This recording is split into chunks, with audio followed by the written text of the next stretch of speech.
Welcome sa ating YouTube channel, Main Shared Updates. For today's video, pag-usapan po natin mga kaaldab ang mga sinabi ni Anjo Iliana.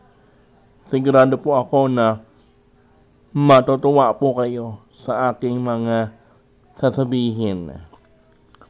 Dahil sa mga sinabi niya patungkol kay Main at kay Alden last time, patungkol doon sa bakasyon po nila, no?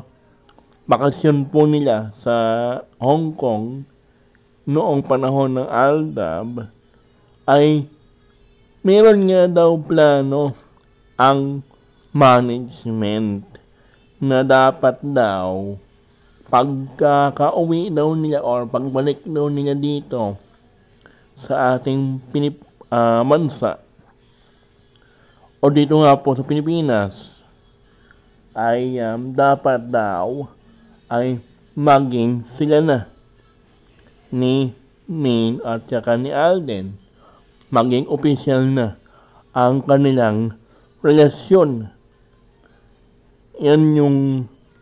Yan po yung kanyang mga sinabi. Parang ganon po ang aking pagkakaintindi doon sa kanyang mga sinabi. Bukod pa doon sa tungkol nga po kay Jose Manalo, kay Tito Sen, bukod yan, no? Yun po yung sinabi ko nga doon sa video natin patungkol nga po kay Tito Sen, na parang matapos ko nga pong mapanood at mapakinggan ang nasabing video, napainip ako na baka mamaya mayroon pa siyang sasabihin patungkol naman kay Main at kay Alden. Ito nga po yun, no? Yung tungkol nga po sa relasyon na matagal nang tinatago ng mag-asawang Alden at kay Main, no? Or Alden at Main.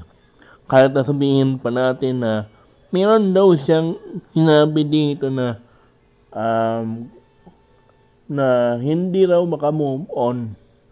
Kasi para bang kinumpara ni Anjo Iliana si Main at saka itong si Alden na sa love team noon na si Ate Guy at si ito nga pong Guy and Pip, diba? Na kahit na mayroon na nga pong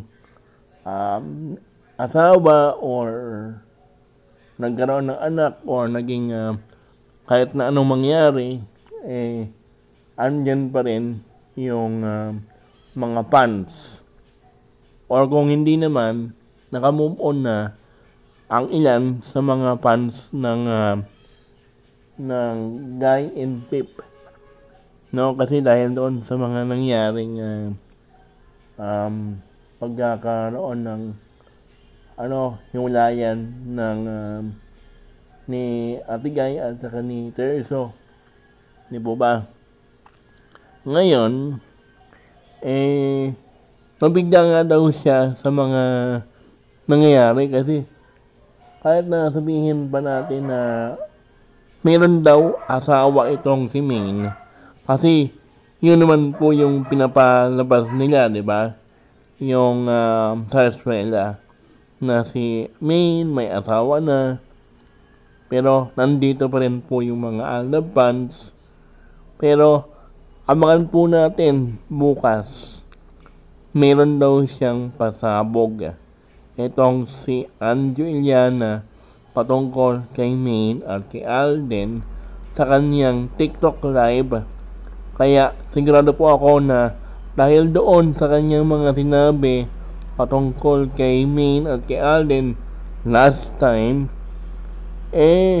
natuwa yung mga Aldab fans at gustong-gusto daw ng mga follow-up na kwento patungkol naman kay Maine at kay Alden, o yung sabihin na lang natin yung mga lihim na matagal nang hindi pwedeng sabihin or mapaamin or aminin ni Maine at saka ni Alden sa publiko. Yan po yung ating balita ngayon, mga kaaldab. Pasensya na po kung hindi po ninyo naintindihan yung ating video patungkol kay Maine at kay Alden noong nakaraang araw. Pasensya na po. No? Hanggang dito na lang ang ating video.